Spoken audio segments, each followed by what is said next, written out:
Esta era a terra que Deus havia prometido para Abraão, Isaque e Jacó, e aos seus descendentes para sempre.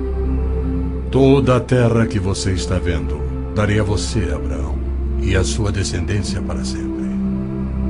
A terra não poderá ser vendida definitivamente, porque ela é minha. O povo que orgulhosamente habitava a terra prometida foi dizimado, espalhado e levado à Babilônia, onde passou 70 anos, conforme predito por Jeremias. Toda esta terra se tornará uma ruína desolada, e vocês estarão sujeitos ao rei da Babilônia durante 70 anos. O anjo Gabriel revelou a Daniel que Jerusalém seria reconstruída e que após 483 anos viria o Messias. E que seu próprio povo, o povo de Israel, o rejeitaria e o crucificaria. Que a cidade e o templo ficariam outra vez em ruínas. E foi assim que aconteceu. Depois o ungido será morto e já não haverá lugar para ele. A cidade e o lugar santo, o templo, serão destruídos pelo povo do governante que virá. Jesus entrou em Jerusalém no dia exato da profecia. Foi aclamado como Messias e depois rejeitado. Jesus mesmo profetizou: Eu lhes garanto que não ficará aqui pedra sobre pedra. Serão todas derrubadas. E serão levados como prisioneiros para todas as nações. No ano 70 DC, exatamente como Cristo previu, os exércitos romanos, sob Tito, saquearam Jerusalém, derrubaram o templo de Herodes e não deixaram pedra sobre pedra. Mais de 1 milhão de judeus foram mortos e o remanescente espalhado pelas nações. Vocês serão desarraigados da terra em que estão entrando para dela tomar posse. Então o Senhor os espalhará pelas nações, de um lado ao outro da terra. Os profetas de Israel também previram o antissemitismo, que perseguiria os judeus por toda parte.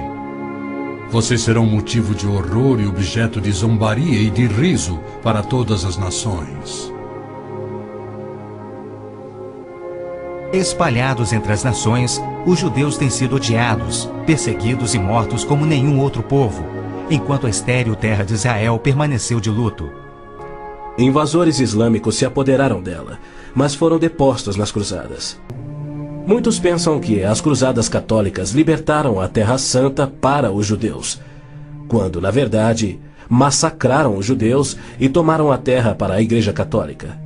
O Papa Urbano II, que organizou a primeira cruzada, desafiou seus seguidores a seguirem a estrada para o Santo Sepulcro, tomando a terra daquela raça malvada e sujeitando-a ao seu domínio. Hordas de voluntários, ostentando a bandeira da cruz, massacraram os judeus, a linhagem terrena de Cristo. Isso por todo o trajeto a Jerusalém. O líder da cruzada, Godofredo de Bouillon, jurou que se vingaria pelo sangue de Cristo, matando até o último dos judeus. Ao tomarem a cidade de Davi, seus homens perseguiram os judeus até a sinagoga e atearam fogo nela. Os papas subsequentes trataram os judeus como leprosos sem qualquer direito. Entre estes, Pio VII, Leão XII, Pio VIII e Gregório XVI. Nenhum cristão verdadeiro poderia ser antissemita. Jesus foi um judeu. Inclusive, a Igreja Católica matou muito mais evangélicos do que judeus. O Papa Inocêncio III massacrou por completo a cidade de Béziers, na França. Morreram cerca de 60 mil cristãos albigenses.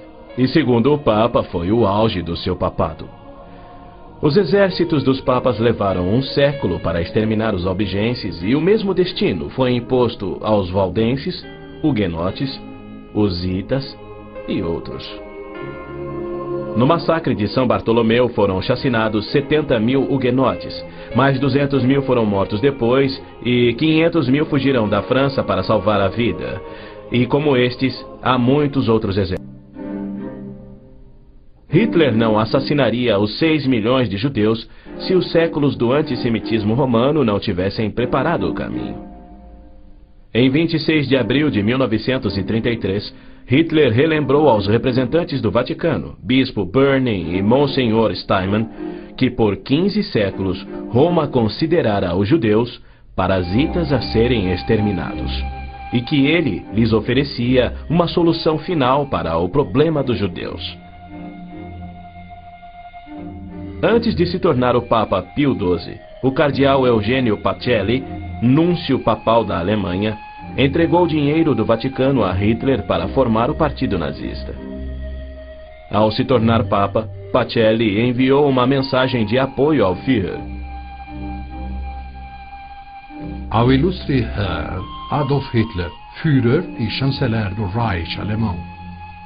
É com grande prazer que recordamos os muitos anos passados na Alemanha como núncio apostólico, ocasião em que fizemos de tudo para estabelecer relações harmoniosas entre a Igreja e o Estado.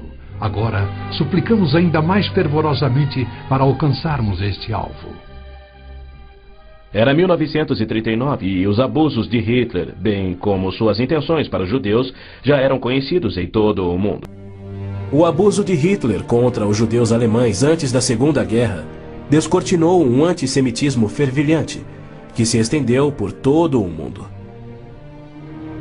Ao navio transatlântico St. Louis, abarrotado com 1.100 refugiados judeus, foi negado acesso a todos os portos nas Américas do Sul, Central e do Norte.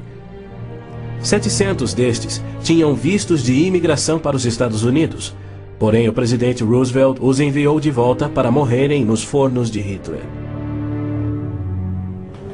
Até mesmo a Suíça rejeitou os judeus, devolvendo-os aos seus assassinos, e serviu como banqueira de Hitler, guardando para os nazistas bilhões de dólares em ouro e dinheiro roubado das vítimas judias.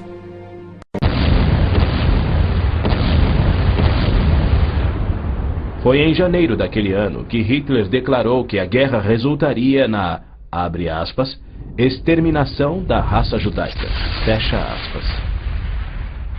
Die Völker noch einmal in einen Weltkrieg zu stürzen, dann wird das Ergebnis nicht der Sieg des Judentums sein, sondern die Vernichtung der jüdischen Rasse in Europa. No final da Segunda Guerra, a promessa de Deus de retornar o seu povo à Terra Prometida parecia mais absurdamente ilógica do que nunca. 6 milhões de judeus perderam a vida no Holocausto de Hitler, um fato que muitos continuam a negar. Embora Adolf Eichmann relatou, enquanto prisioneiro, que o massacre dos judeus foi o maior de todos os crimes, a maior dança funesta da história da humanidade.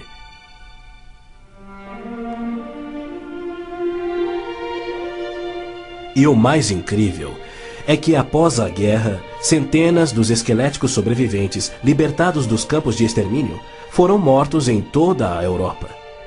Porém, Deus não esquecera das suas promessas. De 1945 a 1948, apesar de um cruel bloqueio naval inglês, 10 navios antigos contrabandearam 70 mil sobreviventes do Holocausto para dentro da Terra Prometida. Nas palavras de um dos sobreviventes, os velhos navios e a frota britânica eram ameaças menores que a vida na Europa. Pela primeira vez em anos tínhamos um propósito: a criação de um Estado judeu. Milhões de judeus têm voltado a Israel oriundos de mais de 100 países. A existência de Israel hoje, na Terra Prometida, é incontestavelmente uma obra de Deus. Vejam, eu os trarei da terra do norte e os reunirei dos confins da terra. Aquele que dispersou Israel o reunirá. Em 22 de junho de 1943, enquanto pairava a fumaça de judeus incinerados nos céus da Europa, o Papa Pio XII, em contraposição à promessa de Deus, escreveu ao presidente Roosevelt tentando dissuadi-lo de tornar a Palestina em terra judia. Não existe precedente histórico para justificar o regresso de um povo a uma terra deixada 19 séculos antes. Se os hebreus desejam um lar, não seria muito difícil encontrar um território que lhes sirva melhor que a Palestina.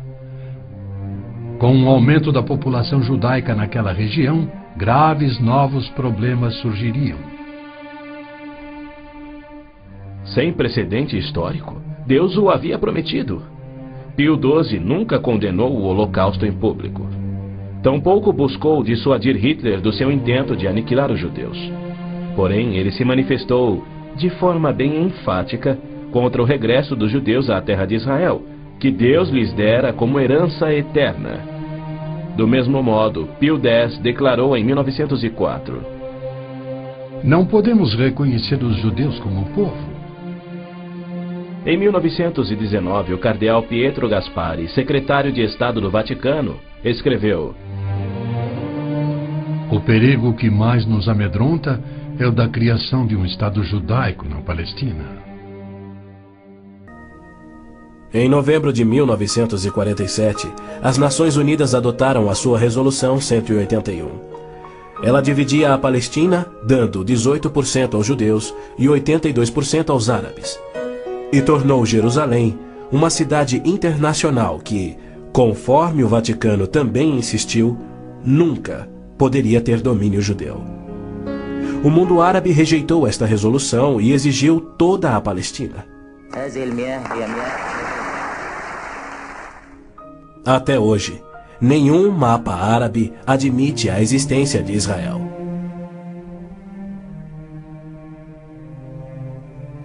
Em 14 de maio de 1948, Israel declarou sua independência. E foi imediatamente invadido por 6 nações árabes. Seus soldados eram várias vezes mais numerosos que os colonos judeus e tinham superioridade indiscutível em armas, tanques e aviões. Tendo recebido da ONU uma faixa estreita e indefensável de terra, rodeada de inimigos dispostos a exterminá-lo, Israel deveria ter sido aniquilado.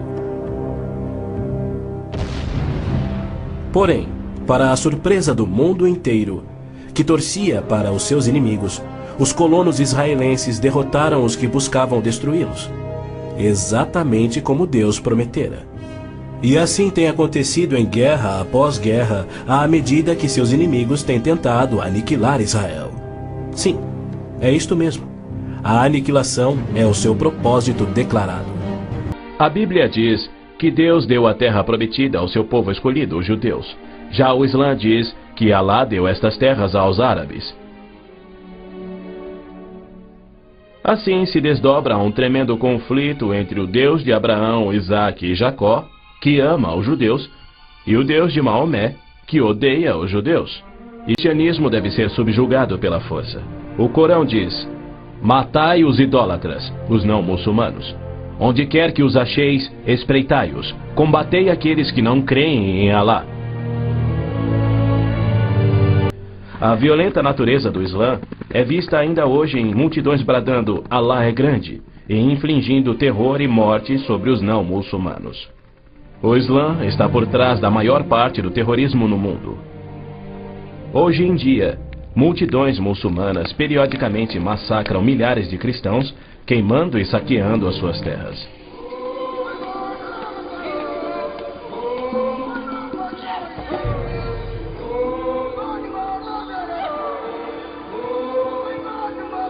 No sul do Sudão, milhões de cristãos negros estão sendo privados de alimento, escravizados e até mortos pelo governo islâmico do norte.